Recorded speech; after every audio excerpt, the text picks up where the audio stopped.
So let me start with how this all happened. As I mentioned, I made the decision to go. I booked a flight to Warsaw. My plan originally was to hook up with one of the organizations that was there. I wasn't trying to set up my own thing, okay? It really wasn't. So plan A was, I think, the World Central Kitchen. I had corresponded with them, and they weren't sure where they were going to be when I finally had my flight arriving in Poland. But they said keep checking, and so I finally look on their website, and they're now going to be moving to Spain. And I'm like, okay, I can go to Spain. I'm happy to do that. But then the sign up was 3-hour shifts, and I'm like, wait a minute, I'm not going like pretend I worked here for a few hours and then I'm off to bars and party all day. I want to work, so it turned out that they didn't need another cook.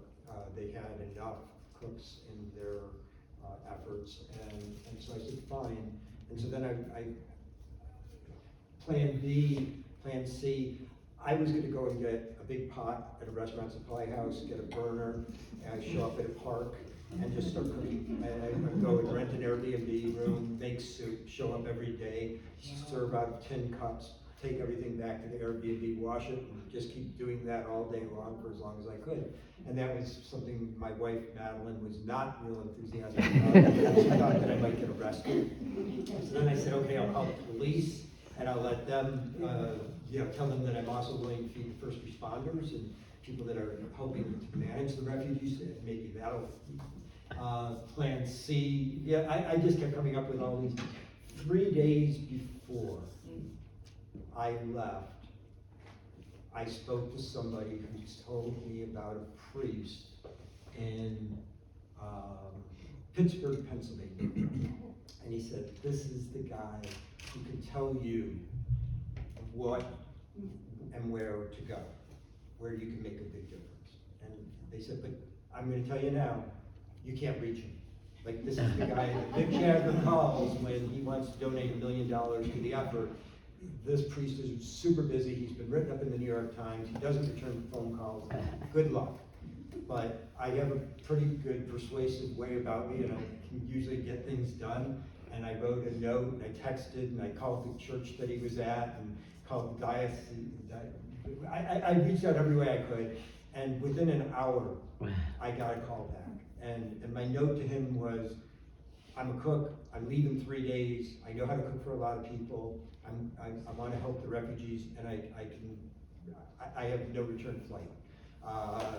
So tell me what I can do. And he called, and it took a few times to make this work, because every time we started a conversation, he'd hang up because some other important person was calling him. Eventually, he calls me, he says, I'm not going to hang up on you now. He says, tell me the truth. Can you really cook for a lot of people? I said, yes. He said, okay, I need you in the Ukraine. I said, Father, I appreciate that, but my wife, who has been really supportive of this endeavor, has made only one condition, and that is that I not go into the Ukraine. I said, I'll go to Poland, I'll go to Spain, I'll go anywhere in Europe. I said, but I can't do the Ukraine. He says, I understand your wife's concern, but I need you there. And here is the situation. There's a church. It's in western part of Ukraine, and they opened their doors when the war started and turned themselves into a refugee center.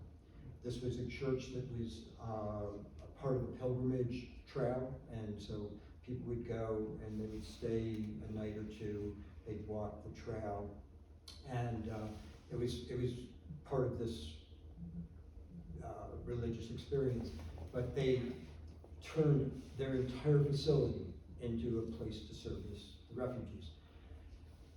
And he said there are 2 women who have been cooking for the last 4 months since the war had started, and they're exhausted, and they need relief.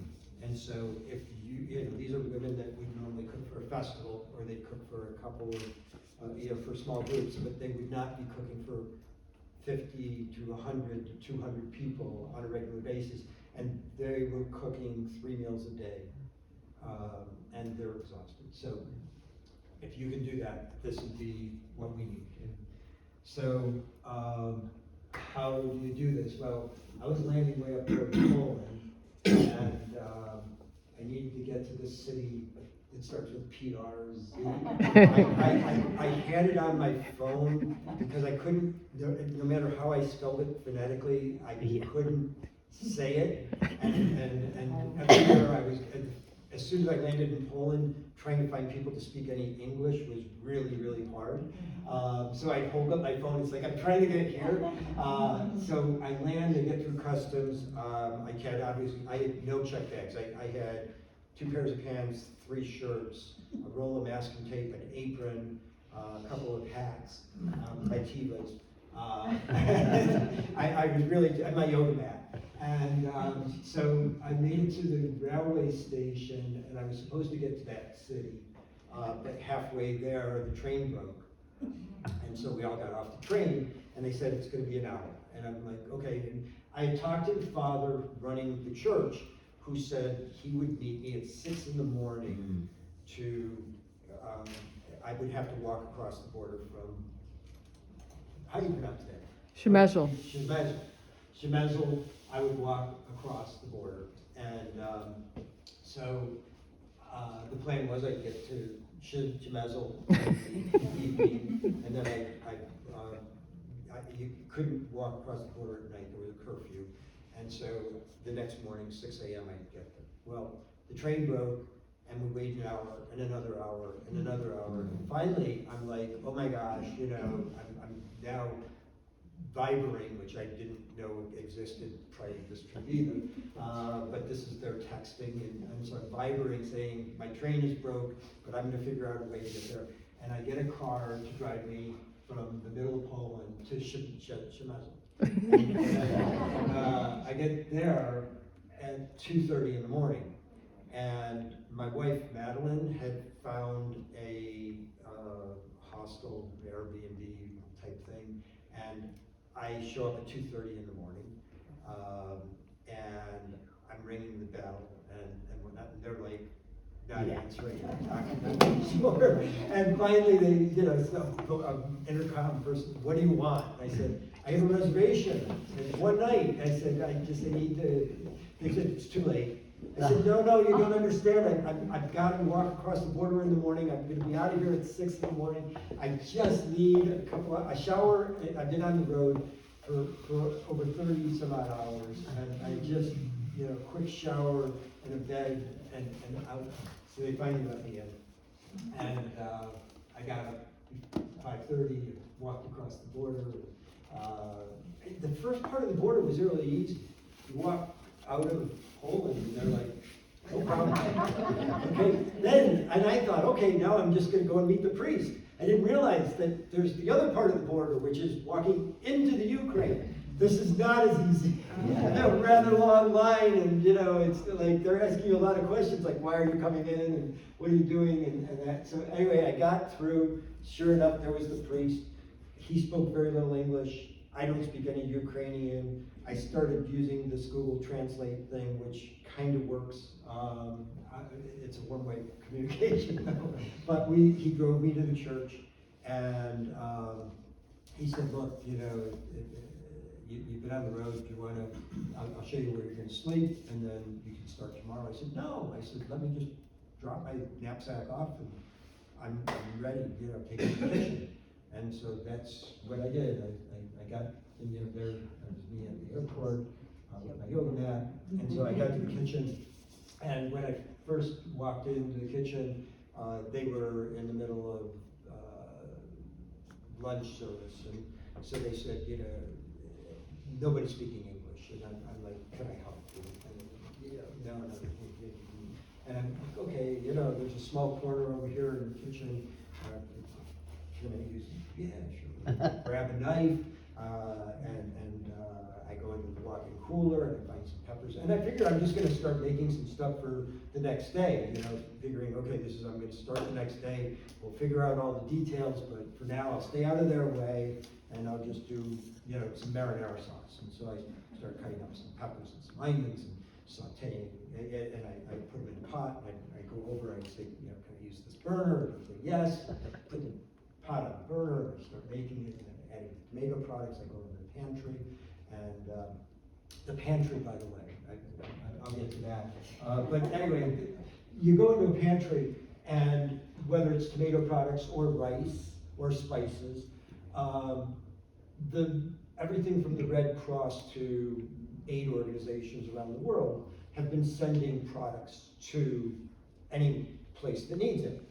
But you go in, and this is only part of the selection of rice. And there's no two bags that are the same. And everything's written in anything from Polish to Ukrainian to Japanese to Chinese to English, but there's no way that you can figure out, is this a long grain rice, a short grain rice? So I'm taking pictures of this stuff and sending it to people who speak certain languages, saying, tell me what, does this one go like that? Is this the same thing? And so that was another challenge. The other is you never knew how many people.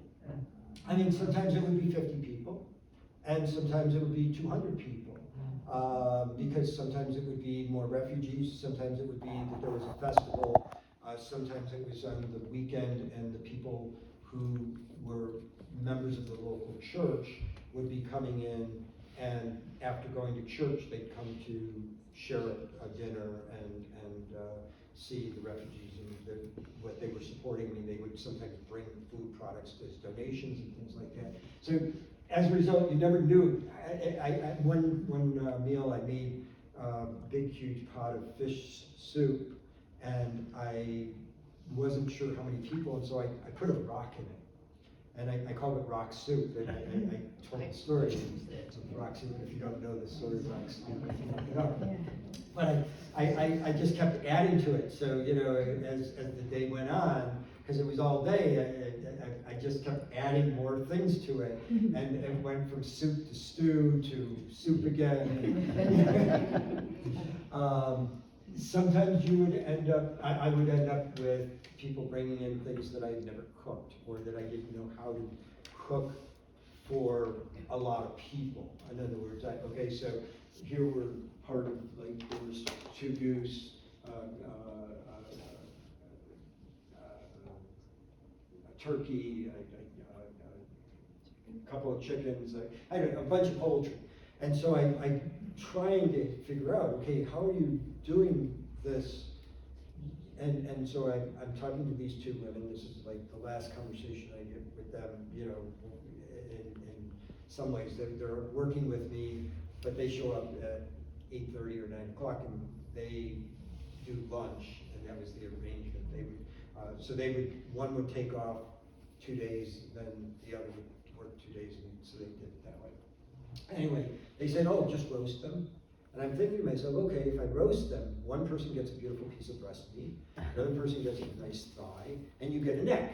Yeah. This doesn't make sense to me. So I go start, and I wish that I'd spent like a month in my butcher shop, learning how to break down birds really fast. But I'm like taking the meats off, and I'm roasting the meats, and I'm roasting the bones separately, and I'm making sauces.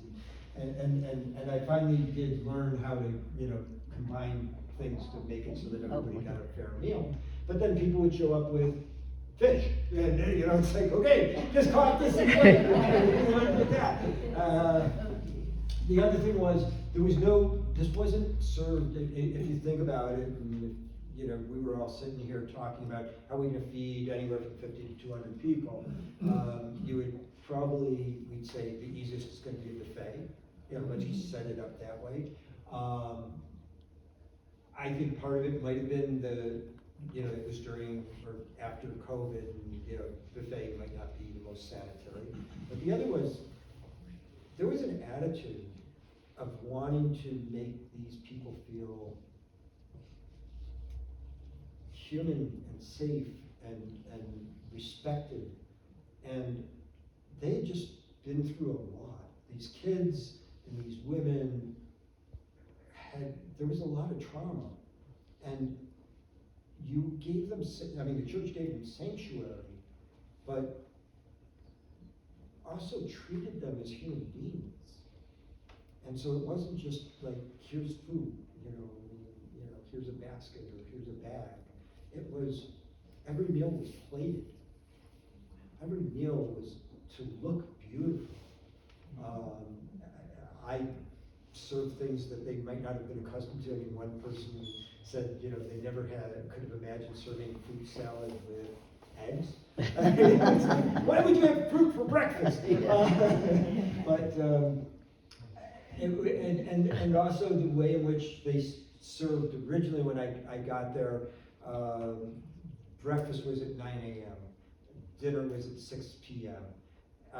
But the way it started, the people in the front of the house would come in and go, okay, there's 2 adults, and they'd go 2, and they'd go, well, okay, we're talking 2 adults or 2 children, and so again, Google Translate, have them read what I wrote. They couldn't talk back to it because it wouldn't translate what they said to me, and I couldn't understand. So I started learning yes and no questions and how to mind things. So it was like, okay, let's do it this way, guys.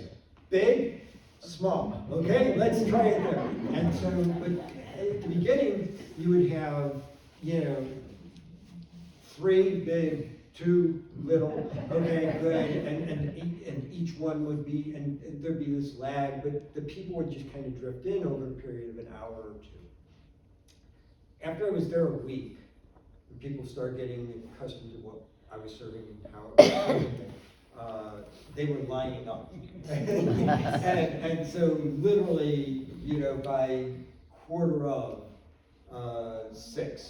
you had a line up the stairs, and there was no more 2 and 3 and small and big. It was just, we've got food going out, and there are plates. I'm laying out plates at a dozen at a time, getting them all ready, and then just start carrying them out, guys. Okay, we're good.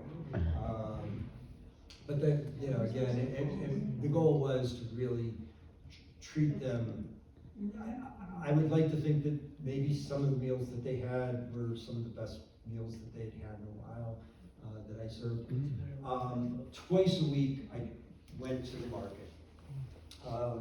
Going to the market, I could leave after I finished cooking and cleaning up after breakfast service. The women, one of the 2 women would be there with volunteers making lunch, and then after, but I'd have to get back by 2 o'clock because then I'd be starting my dinner preparation. So normally I would go to markets. I mean, I've been to markets around the world, and I take pictures and I build relationships. Here, it was a frantic run in and a frantic run out. So the market on a clear day is 45 minutes. However, if there is a convoy of vehicles, military vehicles coming through, everything was pushed over. You could not take any pictures because they felt the Russians hacked all this type of stuff, so you couldn't take pictures of the vehicles with missiles or whatever coming across. Sometimes it would just be huge amounts of traffic. So the trip could be 45 minutes on a good day, and it could be 2.5 hours on a bad day. But anyway, twice a week I would go. And those opportunities gave me 2 things. One was the chance to really figure out and get fresh food and the best food I could. I mean, I brought the money to buy food, and I'll show you some of the things that I did. But the other was, the first thing I tried asking the person who was taking me, and sometimes they spoke English a little bit, and sometimes they spoke no English, was I have to read, I wrote out, this is a cook from the United States. He is cooking at the church for refugees. If you can, please, he would appreciate the best price or some additional product. And so I would show that. And they were like, you don't say that in the Ukraine. And it's like, yes. And they go, no. Just read So finally they would say it, and believe it or not, the vendor would then, and which shirt, they'd be talking blah, blah, blah. But the next thing you know, it's like, oh, and here's an extra bag of green beans, or oh, and here's some extra meat, or, let me lower the price on that. And so I stretched the money that I brought as much as possible. And the types of food and the cuts of meat were different than you might have been I was accustomed to, but I found ways to build these relationships. So there are buildings after buildings after buildings. This is the second largest market in the Ukraine. And so there's one market that's the meat market, there's another that is the vegetable market, there's another that's the fish market, and then there are spices and things like that. So you go into the meat, and there's two big hallways of different butchers. And so I do my quick, okay, I'm looking, okay, I'm looking, what do you got? Okay, this is the best over here. Okay, I'm gonna do business with that person. All right, and so I found lamb. And so then I say, I need a lot of lamb. And they say, well, we've got these. And I go, no, that's 3 legs of lamb is not going to be enough for what I need. Do you have more? And again, the Google Translate, they're reading what I'm writing, and I built a relationship to the point where they would let me into the back and they would show me hanging meats, and I would be able to buy there. This was 23 racks of ribs, I think I cooked one time. I dry rubbed them and slow roasted them. This woman never spoke any English. I think I was probably the first American she's ever dealt with. But she, and by the time I saw her every week, and I got hugs from this woman, and she took care of me, and her boss one time wouldn't even take money for what I bought that day. So, it just became, despite the fact that I didn't speak the languages, or have been there that long, I was able to build a relationship with these people. They're such a kind, generous, courageous, beautiful people. I can't say enough about it. And again, I didn't know what to expect, but I can tell you that this was like a real privilege to see these people patriotic and brave. Anyway, I bought my first half of lamb, and I say first because I think over the course of a month, I bought several full lambs and half lambs. But the first time I went to the market and decided I was going to make lamb, I went back. She moved the counter. I go in, walk into the walk-in cooler. There's these half lambs. And I go, okay, I'll take that one. So, okay, and how much is that? And I paid for it. And they said, do you want it broken up? And I'm looking at my watch, and it's like, there's no way I have the time. So, no, I'll just take it, and don't worry about it.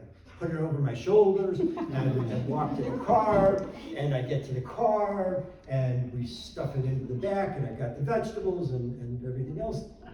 And we get back to and we're driving back to the church, and I'm not being rude because the person driving doesn't speak any English. I'm now texting anybody I know that owns a restaurant, anybody I know who's a foodie, and I'm saying, okay guys, I don't have like my cookbooks or my butcher to call on, so just tell me, how would you break down a lamb?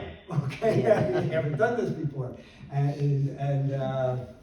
So I'm getting these responses. It's like, get your cleaver, get your big chef knife, get a saw. And I'm like, okay guys, I've got a 6-inch chef knife, okay? There is no big chef knives available. There is no saw. I don't have a cleaver. And so the best advice I got was find someone with an axe. So in the back was the woodshed. And there was a guy named Sasha. And Sasha and I proceeded, again, without being able to communicate other than hugs and smiles.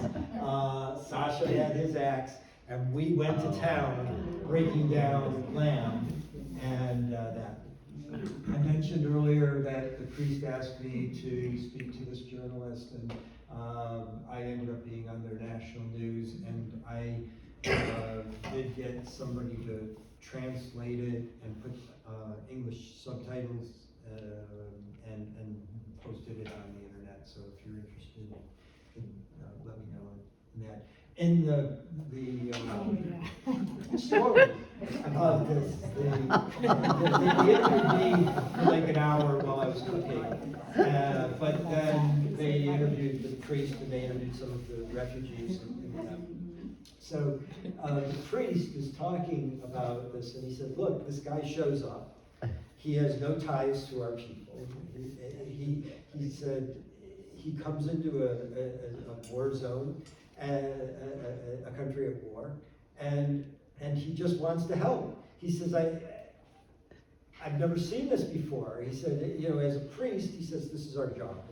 You know, you've got priests, you've got rabbis. These people, that's their job, is to help their flock, help their people. They take that responsibility seriously. It's what their service is. I show up, and he says, I don't know where this guy came from. The funniest quote, I guess, out of the whole thing was that, you know, here's a guy, he's not even baptized.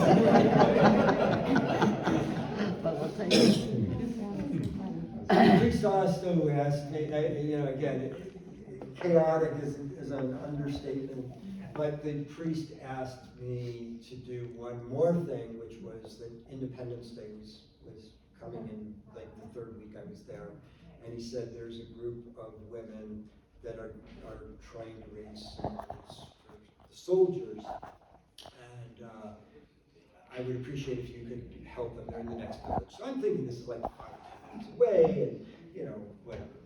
And not that I have a lot of time, but again, if you need me after I clean up breakfast, but before I start cooking dinner, yes, come over, I'll talk to you. So they come, and they had a translator, and she said, look, you know, I said, I don't have a lot of time. She says, well, what we'd really like is if you could cook one dish, and we've got a facility, like a food truck, you can serve it, and yeah, we'd like you to do that, and we would raise money. And okay, fine, you know, I'll tell you what, people are seeing the light the lamb, so what I'll do, I'll get you some lamb, I'll buy a lamb, and I'll cook it at the church though. I said, I don't have time to do things there.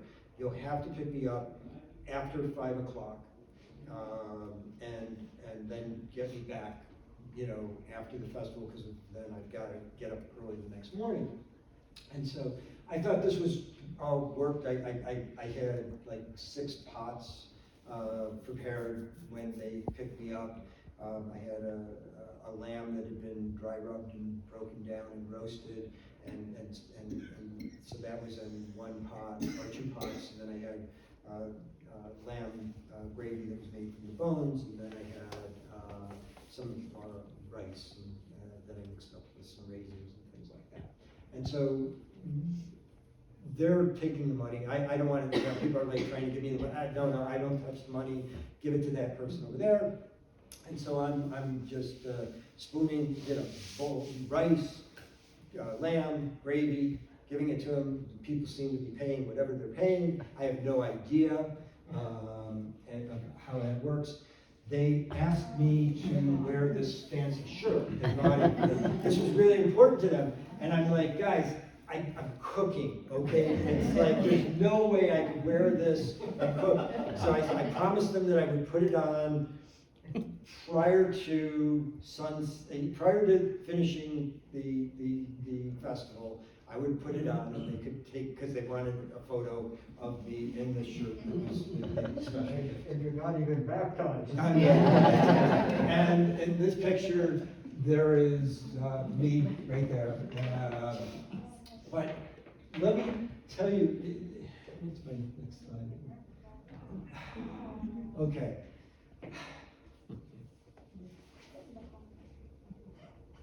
This little girl couldn't stay away. She just couldn't stay away. Her parents were at a little picnic table. I mean, there were maybe 2,000 or 3,000 people at this festival. people would come up, and some did speak English. And this was, by the way, it was 45 minutes or an hour away. It wasn't 10 minutes away. It wasn't the next village. It was a city of 30,000 people. And the reason they were having the festival the way they did, instead of on the actual Independence Day, was that the Russians had been rumored to intend to bomb the city on Independence Day to prove that there is no safe place in the Ukraine. I did not tell Madeline that until the church. Madeline was reading the newspapers, though. This, Scott, just on that, for time frame, this Independence Day or 21? This Independence Day. This little girl, she just kept, she'd come up to me and she would give me a little string bracelet. She would come up to me and she would give me a keychain. She would come up to me and it was just little things that she had that she wanted to share.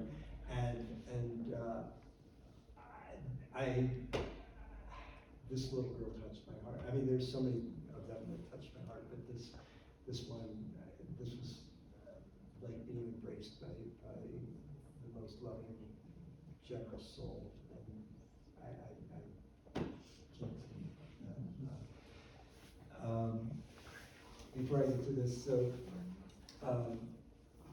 we leave the festival, and I ask, how much money did you raise? And they said, well, they're counting it. And I saw it was a whole table of money. I have no idea how much money it is. And it turns out they were selling what I did for anywhere from $1 to $3 a plate. They ended up raising over 33,000 Ukrainian dollars, which turns out to be over 1,000 US. The woman who was driving me back to the church, who spoke English, she got a call while we were driving. It'll come back. She got a call telling me that because they finished counting when we were on our drive 45 minutes back to the church. I said, yeah, I never got a chance to ask you, what are you buying for the soldiers? And I'm thinking they're buying food baskets, shoes, I don't know what. She said, I thought you knew. She said, we're 19 women that form this group. She said, each of us has a father, a brother, a son, a relative in a hot zone. She said, we are buying them night vision goggles and bulletproof vests. She said that for the money. I asked how they communicate.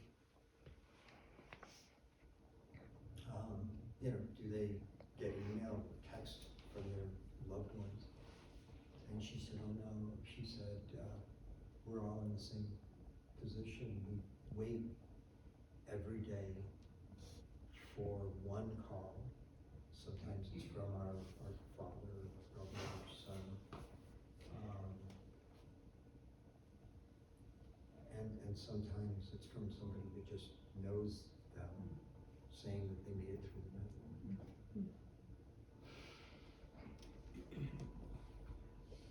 So, that was, again, there are times when you just get kind of blown away by the bravery of what these people are enduring. And I can't imagine it. I just can't, I can't imagine my wife and my daughter waiting for a call to find out that their husband or father is still alive.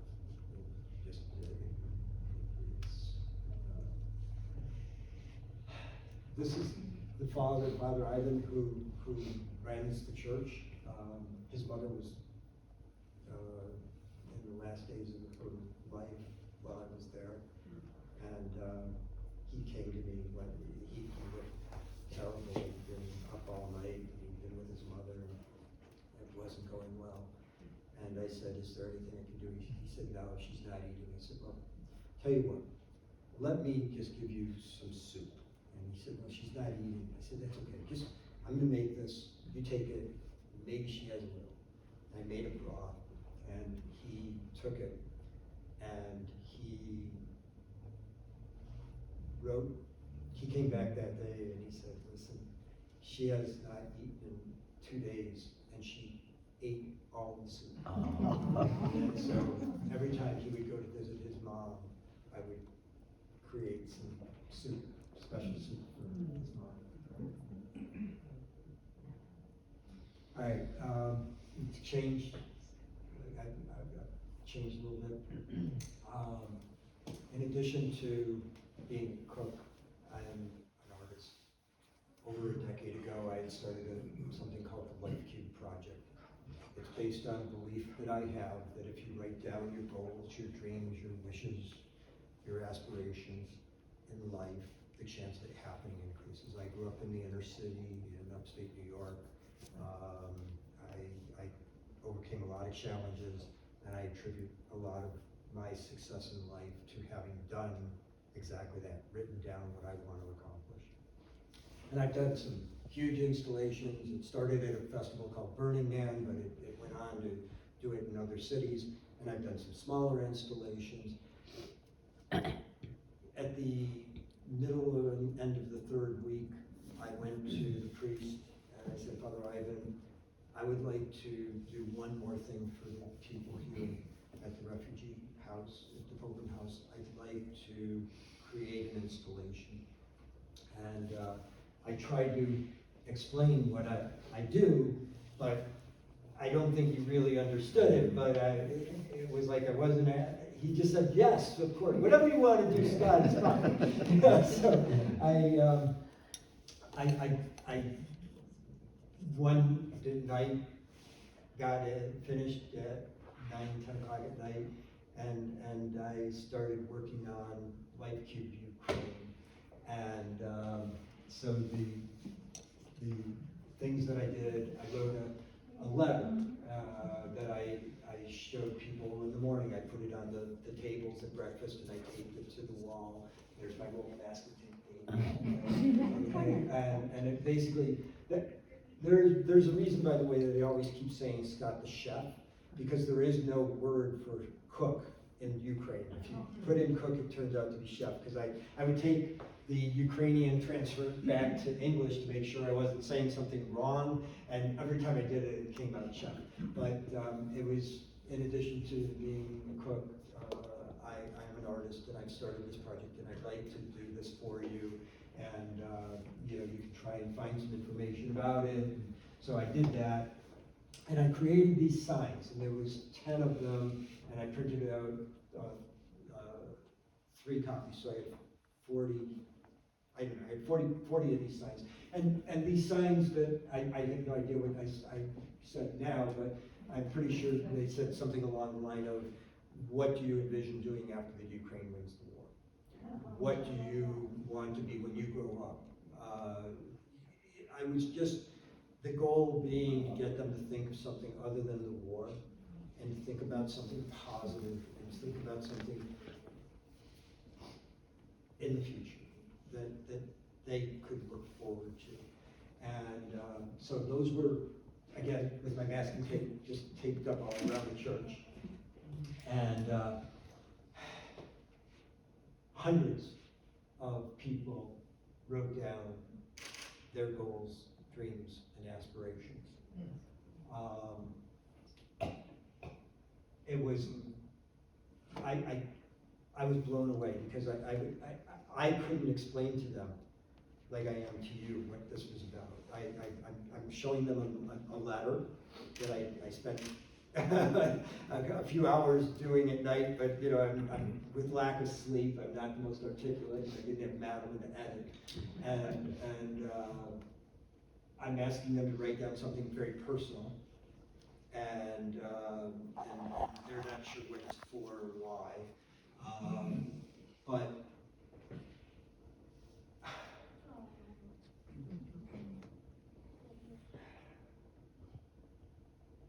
sometimes you just watch a person who and I've had this in the cities around the country here, that the LifecubeProject has meant a lot, and I've gotten notes from people how it's changed, impacted their lives, how they're accomplished what they set out to do, that they view it as a major moment in their life that they met me, and I encourage them right now. This woman, I just couldn't not take this picture. I gave her the letter. She read it. She looked at the green tag, and it said, write down what you want to do in your life, what you, and she was in tears. And this was but one of hundreds that participated and wrote down what they wanted to accomplish in their life. But the look on her face is one that I saw over and over again. And hard to look forward when you're in the middle of so much negative, crushing, oppressive situations.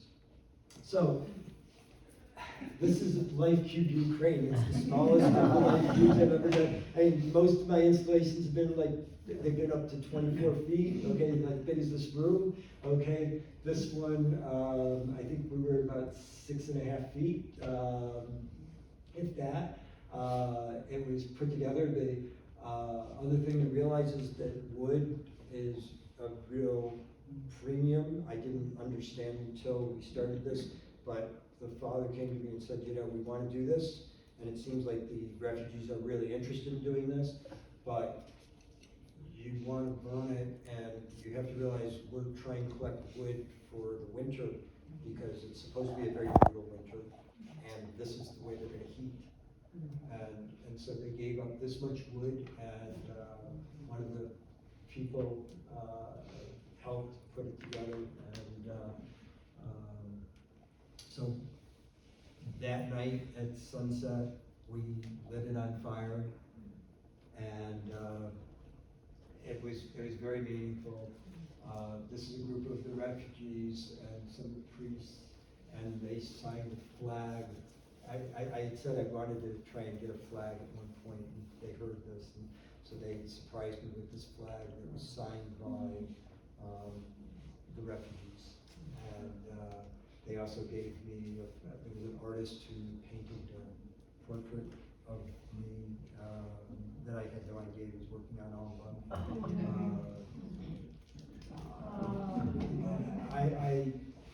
I'm a terrible photographer, and I give my phone to anybody to try and take pictures, and you know, so I apologize if some of the pictures that I show you today are not really in focus in that, but again, these kids touched my heart. These people touched my heart in a way that I can't even begin to describe. All through the month, there's the song Blackbird by the Beatles, and the phrase that just kept going through my mind is that all your life you were only waiting for this moment.